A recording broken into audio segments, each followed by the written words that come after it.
Hello दोस्तों, स्वागत है आप सभी का आज के इस नए वीडियो में। सो फ्रेंड्स, आज के इस वीडियो में मैं आप लोगों को मेंडल के नियम को बताने वाला हूँ। ये क्लास 10th और क्लास 12th दोनों के लिए मोस्ट इम्पॉर्टेंट है और आपके एग्ज़ाम में हर साल 6 नंबर में पूछा जाता है। यदि आप इस वीडियो को पूरा देख लेते हो तो मैं पूरी गारंटी देता हूँ कि इस वीडियो को देखने के बाद से यदि इस प्रकार से आप अपने एग्जाम में लिख देते हो तो आपका 1 नंबर भी नहीं कटेगा, यदि बस आप वीडियो को पूरा देखते हो तो, और इसी पैटर्न को फॉलो करके लिख देते हो तो चलिए शुरू करते हैं आज का वीडियो। और मैं बताता हूँ पूरा डिट्टो A to Z कि किस प्रकार से आपको अपने एग्जाम में लिखना है मेंडल के नियम को। मैंने यहाँ पे आपके बोर्ड एग्जाम की कॉपी पर ही लिखा है।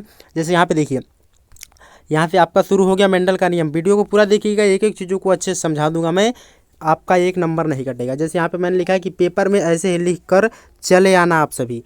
और यहाँ पे देखिए प्रश्न क्या है, मेंडल के तीनों नियम का वर्णन कीजिए। ऐसे ही एग्जाम में आपके क्वेश्चन पूछा जाता है। अब इसको लिखना किस प्रकार से है, तो यहाँ पे मैंने एक एक चीज़ों को लिखा है। सबसे पहले तो आप हेडिंग डालेंगे प्रश्नोत्तर संख्या 1 या प्रश्नोत्तर 1 और प्रश्नोत्तर 1, और उसके बाद से लिखेंगे यहाँ पे मेंडल ने अपने प्रयोग के आधार पर जिन नियमों का प्रतिपादन किया वे आनुवांशिक नियम के नाम से जाने जाते हैं, जो निम्न प्रकार हैं। और मेंडल के कितने नियम हैं, तो 3 नियम हैं, आपको पहले से ही पता है। और उन्हीं तीनों नियमों को बस बताना है कि क्या क्या चीज़ है इस नियम में, बस इसी को ही बताना है। आपको 6 नंबर का प्रश्न ये पूछा जाता है अपने एग्जाम में। इसका पहला नियम है मेंडल का, वो क्या चीज़ है, तो प्रभाविता का नियम, जो कि मोस्ट इंपॉर्टेंट है। कभी कभी केवल यही पूछ लेता है प्रभाविता के नियम को ही लिखिए, ये 3 नंबर में पूछता है। तो प्रभाविता का नियम क्या होता है तथा इसके सभी नियम मैं इस वीडियो में बताने वाला हूँ। देखिए यहाँ पे प्रभाविता का नियम क्या है कि इस नियम के अनुसार जब 2 विपरीत लक्षण वाले पौधों के बीच संकरण कराया जाता है तो F1 पीढ़ी की संतान में जो लक्षण प्रदर्शित होते हैं उसे प्रभावी लक्षण, तथा जो लक्षण प्रदर्शित नहीं होते हैं उसे अप्रभावी लक्षण कहते हैं। बस यही क्या है मेंडल का प्रथम नियम, अर्थात प्रभाविता का नियम। किसी 2 पौधों के बीच यदि संकरण कराएं, उसके संतान में जो लक्षण दिखाई देते हैं उसे प्रभावी लक्षण, तथा जो नहीं दिखाई देते हैं उसे अप्रभावी लक्षण बोलते हैं। अब इसका एग्जाम्पल किस प्रकार से हमको लिखना है, तो यहाँ पे दिया गया इसका एग्जाम्पल। और क्या चीज़ है कि जब मेंडल ने शुद्ध लंबे को हम लोग लिखते हैं कैपिटल टी को शुद्ध बहुने, इसको लिखते हैं स्मॉल टी और स्मॉल टी, पौधे से संकरण कराया तो F2 पीढ़ी में सभी पौधे कैसे मिले, तो लंबे मिले। तो जो लक्षण हम लोग को दिखाई देते हैं उसे प्रभावी, और जो लक्षण नहीं दिखाई देंगे उसे अप्रभावी। अब यहाँ पे जैसे लिखा गया है पुनेट के चक्रबोर्ड द्वारा कि शुद्ध लंबे टी स्मॉल कैपिटल टी और शुद्ध बहुने स्मॉल टी। तो यहाँ पे स्मॉल टी कैपिटल टी और कैपिटल टी को अलग अलग कर दिया गया, स्मॉल टी और स्मॉल टी को अलग कर दिया गया, और इन दोनों के बीच में संकरण कराया गया। तो ये जितने भी पौधे मिले ये सब क्या मिले, तो बस ये पौधे लंबे मिले। ठीक है, यहाँ पे ये सभी पौधे कैसे मिले, तो लंबे पौधे मिले। यही क्या है मेंडल का प्रथम नियम है। एंड उसके बाद से देखते हैं दूसरा नियम क्या है मेंडल का। ये भी आपके लिए मोस्ट इंपॉर्टेंट है और आपके एग्जाम में पूछा जाता है पृथक्करण का नियम। कभी कभी तो नाम भी पूछ लिया जाता है कि मेंडल के तीनों नियमों को नाम बताइए। और इसका देखिए पृथक्करण का नियम क्या कहता है, यहाँ पे मैं एक एक चीज़ों को पढ़ के बता रहा हूँ आपको कि इस नियम के अनुसार किसी भी जीन युग्म के अवयव युग्म निर्माण के समय एक दूसरे को पृथक हो जाते हैं और एक युग्मक में केवल एक ही जीन पहुंच पाता है, इसीलिए इसे युग्मक शुद्धता का नियम भी कहा जाता है। युग्मक शुद्धता का नियम भी पूछ लिया जाता है कि युग्मक शुद्धता का नियम किसे बोलते हैं।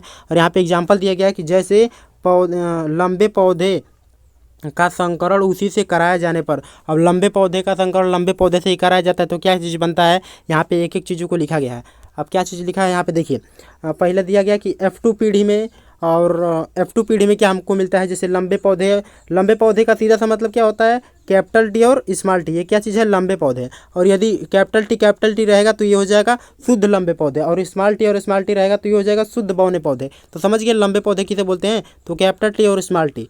अब यहाँ पे देखिए संकरण किस प्रकार से कराया गया है। यहाँ पे कैपिटल टी और स्मॉल टी, इनका जब संकरण कराया गया ऐसे तो पहले में कैपिटल टी और दूसरे में कैपिटल टी स्मॉल टी, दूसरे में भी कैपिटल टी स्मॉल टी और तीसरे में स्मॉल टी। बस यही क्या हुआ, पौधे का अनुपात प्राप्त हुआ। और यहाँ पे लिखा भी गया है कि इस नियम के अनुसार F2 पीढ़ी में शुद्ध लंबे तथा संकर शुद्ध लंबे, जिसे क्या बोलते हैं, कैपिटल टी तथा संकर लंबे स्मॉल टी व शुद्ध बौने स्मॉल टी 2 प्रकार के पौधे प्राप्त हुए। बस यही क्या है मेंडल का सेकंड नियम है। केवल आप इसका स्क्रीनशॉट लेते रहिए, एक एक चीज़ों को नोट करते रहिए और अपने एग्जाम में इसी प्रकार से लिख दीजिएगा, एक भी नंबर नहीं कटेगा। अब यहाँ पे तीसरा नियम देखिए जो इसका मोस्ट इंपॉर्टेंट नियम है, और इसमें हम लोगों से क्या पूछा जाता है, तो यहाँ पे देखिए मैं आपको बता रहा हूँ।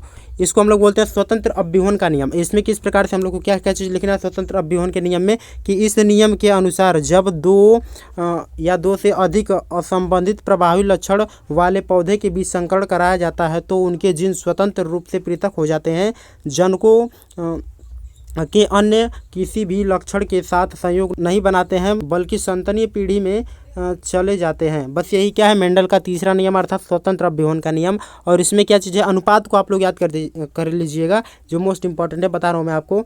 यहाँ पे लिखा गया कि इससे F1 पीढ़ी के पौधे में स्वपरागण करने पर F2 पीढ़ी में 4 प्रकार के बीज वाले पौधे मिलते हैं। अब कौन कौन से मिलते हैं, तो जिनका अनुपात होता है 9:3:3:1।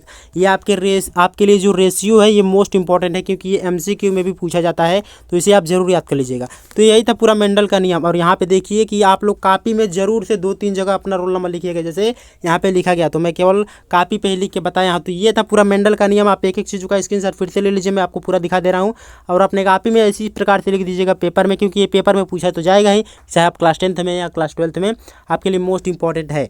तो आई होप कि आज का पूरा वीडियो आप लोगों ने समझ लिया होगा। इसके बावजूद भी कोई भी किसी प्रकार का डाउट हो तो मुझसे कमेंट में जरूर बताइएगा, नेक्स्ट वीडियो में इसका सोल्यूशन जरूर बताऊंगा मैं। तो मिलते हैं नेक्स्ट वीडियो में, तब तक के लिए धन्यवाद। जय हिंद, बाय बाय।